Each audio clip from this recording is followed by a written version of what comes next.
Hi everyone, welcome to Lecture 10, where we're going to talk about autism spectrum disorders, or ASD. We're going to cover a lot about prevalence, early warning signs, early intervention, the new DSM, and then talk a little bit about, we'll watch a couple of videos, one of which is going to show early warning signs in part 1 of this lecture, and then in part 2, a discussion about a cure for autism and kind of what that might mean. So before we get started, just a little bit about some data and statistics from the CDC, or the Center of Disease Control. Prevalence rates have been increasing pretty steadily, and currently the most recent estimates, which are in 2012, say about 1 in 68 children have been identified with an autism spectrum disorder.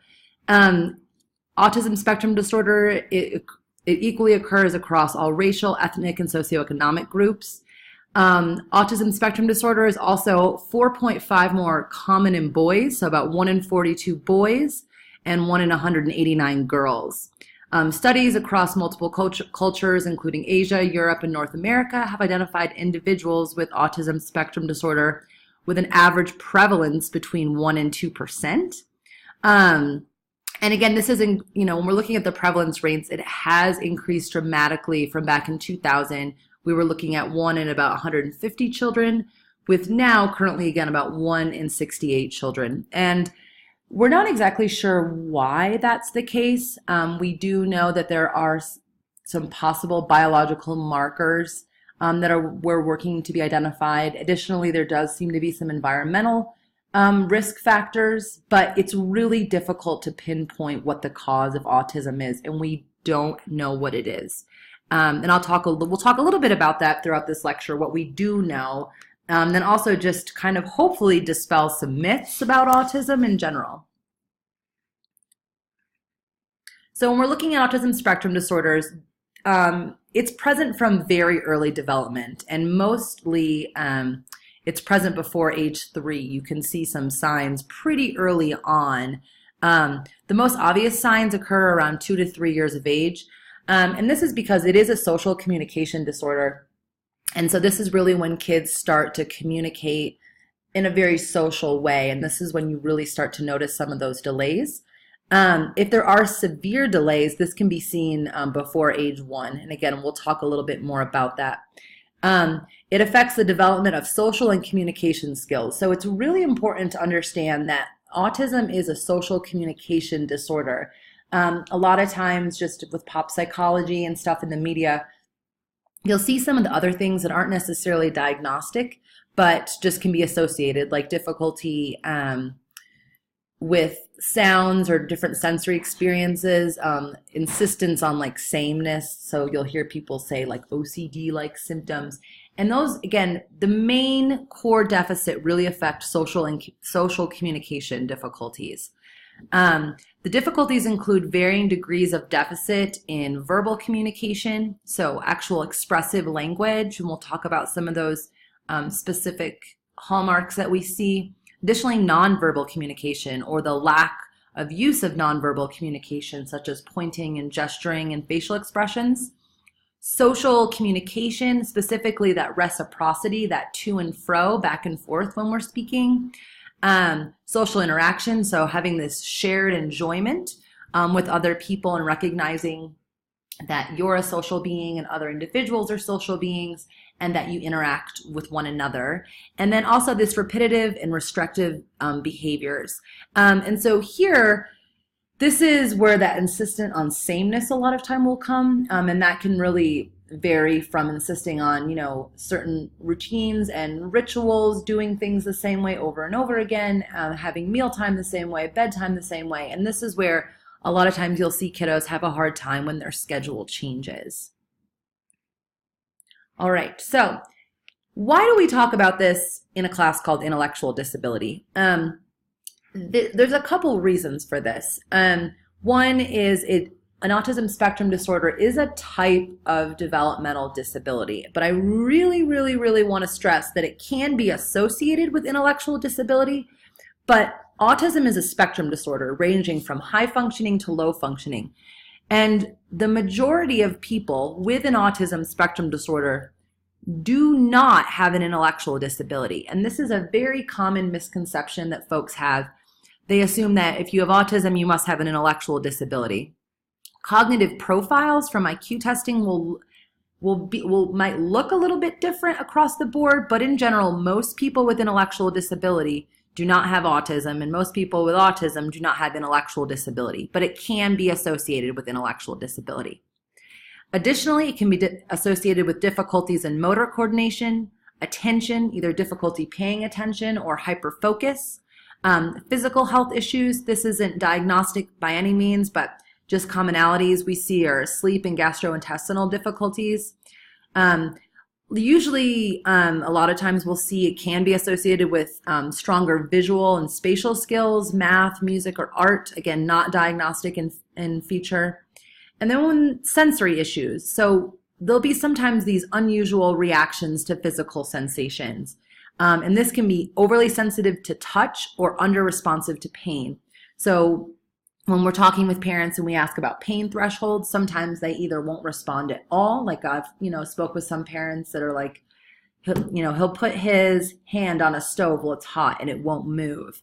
Or they'll be really sensitive to pain. The smallest thing can really cause a lot of emotional distress. And then sight, hearing, touch, pain, like I mentioned, smell, and taste might be affected. Again, these can be difficulties with being under-responsive, so not responding to different sensory experiences, or over-responsive, so having really large reactions to these sensory issues. Again, this isn't diagnostic in nature, though. It's just usually associated. All of these things are not diagnostic. We'll talk about the DSM in part 2 of this lecture, but I really want to make sure you guys know that it can be associated with intellectual disability.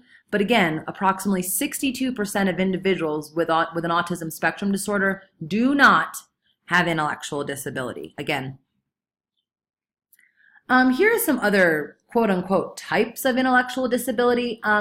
In the DSM-4, all of these were kind of teased out, and now in the DSM-5 does not differentiate between all these different disorders. And it might be interesting to kind of to maybe pause for a second and think about what's the utility of not breaking all of these disorders or having these as separate standalone disorders, and instead in the new DSM-5 they're all under the umbrella term of an autism spectrum disorder. So you might want to think about why the reason was for that, and I'll talk a little bit more in part 2 about what the reason was, but just think to yourself, why might it be beneficial to say a child has Asperger's specifically versus an autism spectrum disorder.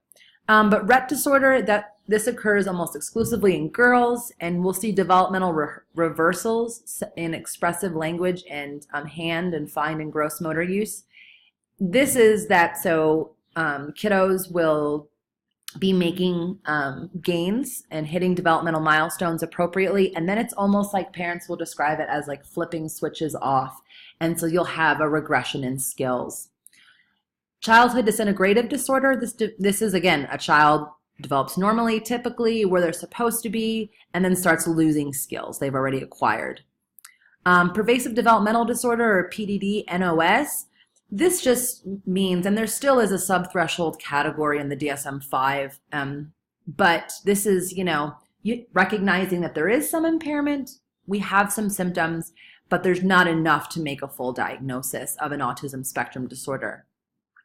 And then Asperger's syndrome, this again is no longer a disorder in the DSM-5, but individuals that have Asperger's still meet criteria for an autism spectrum disorder in the DSM-5. But in the DSM-4 we had Asperger's, and these individuals were usually higher functioning, but the deficits were really focused around that social interaction piece. You didn't see that restrictive and repetitive interest piece as much, and that's what was the real differentiating factor between Asperger's and an autism spectrum disorder. And there we do see that Asperger's can be heritable, but most individuals that met criteria for a DSM-4 definition of Asperger's do meet criteria for a DSM-5 criteria of an autism spectrum disorder. So again, all of these things kind of went away, and then we're just taken up or better explained by the overarching label of an autism spectrum disorder. And again, think about the utility of this and why that might have been the case, and maybe why it might be a little bit difficult for some folks. So when we're looking at causes for for non-intellectual disability and autism spectrum disorder, there's no medical detection or cure for autism. So again, there are some really specific markers that we know of, but again, right now we're not exactly sure. It is the fastest growing serious developmental disability in the United States. Again, we have no idea as to what the specific causes are. Most likely it's an interaction of multiple things, but there's no one single cause that we've been able to identify right now. Over the past 5 years, we've identified a number of rare gene changes or mutations that are commonly associated with autism spectrum disorder. Again, most cases seem to be caused by a combination of autism risk genes, very, simply put, and environmental factors influencing early development. I want to take the time here to really make sure, if you guys aren't aware, that there's absolutely no link to vaccines causing autism. There was that huge study that was published by Wakefield that has now been refuted and shows that actually a lot of the data was made up, essentially. And time again, there is absolutely no cause or link, rather, to vaccinations and autism spectrum disorder. And a couple years ago, that was kind of a bit of hysteria kind of broke out. And certainly what it seems like is why some folks may have thought that, kind of, when people try to think back as to why that might be the reason. When we look at this, it's a developmental disorder, and you really start noticing differences in children in early development, which happens usually to coincide with when children are getting all of their vaccinations. So it might just be that when children were younger, parents started noticing difficulties, and then, at this time they were also getting vaccines. But currently there's absolutely no link to vaccinations causing autism spectrum disorder. Environmental stresses, we know that both advanced paternal age, both from the mother and the father now. This wasn't specifically for a while. We know that advanced paternal age, or specifically maternal age, seemed to be a risk factor. But now also father's advanced age does also seem to be a risk factor. There does seem to be a possible link to maternal illness during pregnancy, specifically oxygen deprivation. And we do know that there is a reduced risk by taking vitamins containing folic acid before and after conception. And that's in general for a lot of different disorders that may, or developmental disabilities, that making sure you take folic acid is a big protective factor for that. So when we look at some of the early warning signs, these are just some kind of red flags that we look for. So no big smiles or other warm, joyful expressions by 6 months or thereafter. So like when a caregiver will walk into a room, does the child kind of smile or kind of look towards their caregiver or a person? No back and forth sharing of sounds, smiles, or other facial expressions by about 9 months. No babbling, so making any type of sounds expressively by 12 months. No back and forth gestures such as pointing, showing, reaching, or waving by 12 months. No words by 12 months, or rather 16 months if the child has no words. And then no meaningful two-word phrases, not including imitating or repeating parents, by about 2 years. And again, any loss of speech, babbling, or social skills at any age is a real risk factor.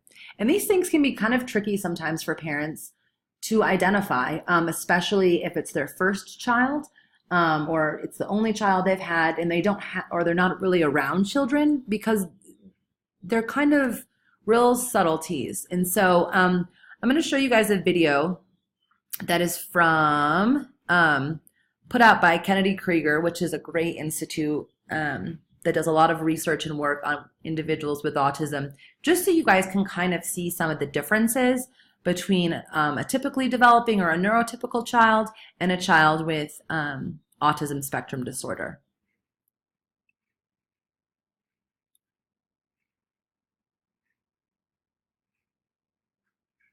the Center for Autism and Related Disorders at Kennedy Krieger Institute. You are about to watch a brief tutorial illustrating the early signs of autism spectrum disorders, or ASD. You will see 3 pairs of videos of 1-year-olds. Within each pair, you will first see a child with neurotypical development, followed by a child who shows early signs of ASD. The developmental features indicative of ASD shown within these videos fall into 3 main categories. These include effective communication and sharing enjoyment, making social connections, and the one with which we will begin, seeing social opportunity through play. This 19-month-old child does not show signs of ASD.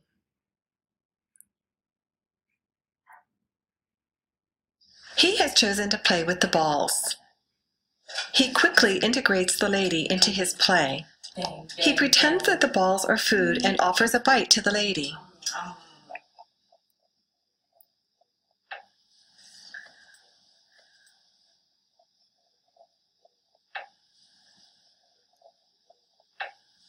He pretends a lot of stuff is food, and he always wants you to eat it. Okay.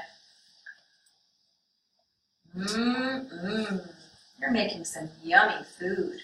He understands that food, spoons, plates, and eating go together. Mommy. As he creates a pretend play activity, he remains aware of the people nearby.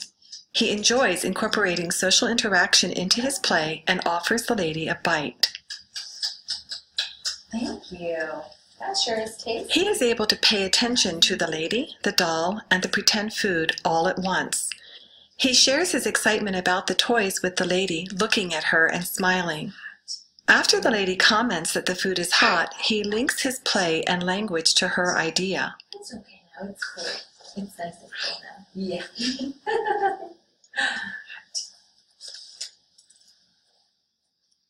Here, he imitates the lady's action with the pretend lipstick. My lips pretty now. My lipstick on. Oh, it doesn't come off. This helps him to learn new play skills and at the same time synchronize his actions with the actions of others. Yeah, she has lipstick on. Oh, just like Mommy wears. You look so pretty. Thank you. This 19-month-old child shows signs of ASD.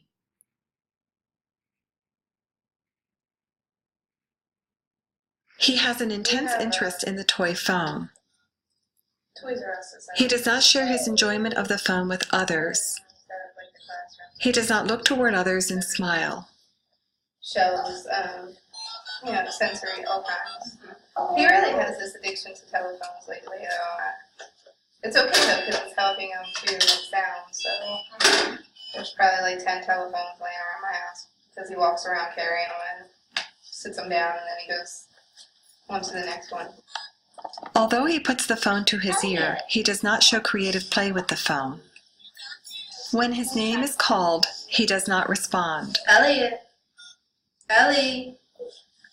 Ellie. Elliot.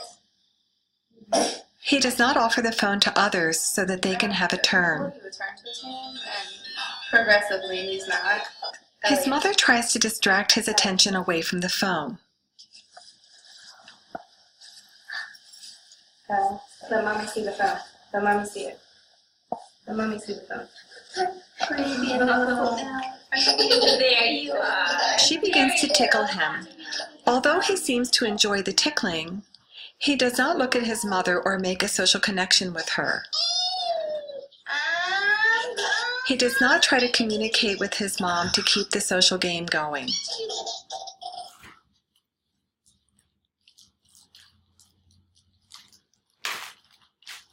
This 14-month-old child has a mild motor delay but does not show signs of ASD. As he explores the new toy, he remains aware of the people nearby. He checks in with his mother behind him to ensure that she also sees the toy. Next, he shows that he understands the social communicative meaning of the woman's pointing gesture by immediately looking at the sticker. Then he looks over at another sticker she had pointed out before. He continues the woman's topic of communication as he points to the Tigger sticker. He shows the motivation to maintain social engagement with others and the ability to communicate using coordinated gaze, vocalization, and gesture. This 14-month-old shows signs of ASD.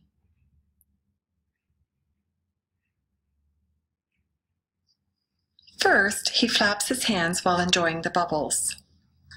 He does not share his enjoyment by looking at the man. He does not respond to his name. Ben. Ben.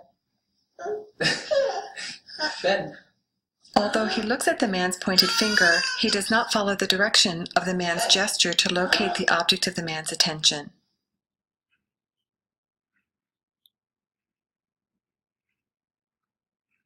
This 14-month-old does not show signs of ASD. While she enjoys looking at and exploring the toy, she stays engaged with the people nearby. She tries to share her enjoyment with her mother as she turns to show the toy to her. Then she shares her enjoyment with the lady across from her by directing her gaze and smile toward the lady. Also, she recognizes that the lady is a source of help. Her request for help is clear and effective. Coordinating eye contact, gesture, and vocalization for purposeful communication is a sign of healthy social and communication development. This 14-month-old child shows signs of ASD.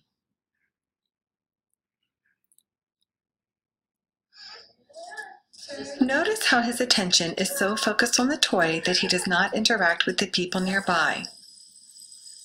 He does not share his attention with others. His exploration of the toy is also unusual. He drops the toy onto the table and watches it move. When the toy stops moving, he does not use eye contact, vocalization, or gesture to ask for help. He also tenses his body and mouth in an unusual way. Want to do it again? Even though the lady is talking to him, he shows no interest in her. He does not seem to understand that her gesture is an offer to help him. He does not check in with the lady or his mother to see whether they are paying attention to the toy that he is enjoying. ASD is a neurodevelopmental disorder affecting multiple aspects of development, especially social and communication skills. Children with ASD often show unusually intense interests in certain objects or sensory experiences. They may repeat certain behaviors over and over again. The signs of ASD are not transient, but rather persist over time. The earliest signs of ASD are often subtle and become clearer in the second and third year of life. A diagnosis of ASD should be made by one or more experts who gather a thorough developmental history, directly assess the child's developmental abilities, and conduct a medical exam.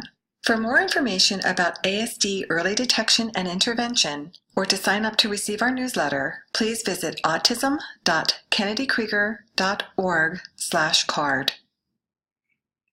Such a brief tutorial illustrates.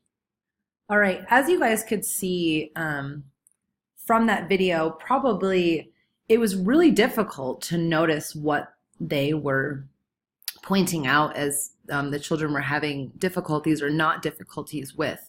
And that's certainly the case, and that's why it's so important that when diagnosing autism and working with professionals that you have people that have a lot of experience giving these assessments. The Autism Diagnostic Observation Schedule, or the ADOS, is considered the gold standard for diagnosing autism, and it has really good reliability. So making sure, I know that when I was first getting trained on the ADOS, it was really hard to pick up on the little things, you know, the tensing of the body, the ignoring the social bids to engage with them. And you might think, well, maybe just that one time. Throughout the assessment, there are multiple opportunities for kids to show these things, and you get a really good social and developmental history as well. But typically developing children do not have difficulties in any of those areas. I mean, they may have difficulties maybe in one of them, but we're looking at difficulties in all of those areas across the board, and additionally seeing how much impairment it causes the child and their development. So that was part 1. And again, we'll talk not a little bit more about autism in part 2, and specifically early intervention, and then the DSM-5 criteria. But again, want to make sure you guys have a good understanding of what autism is before you go into watching Autism the Musical. Have a great day. Thanks.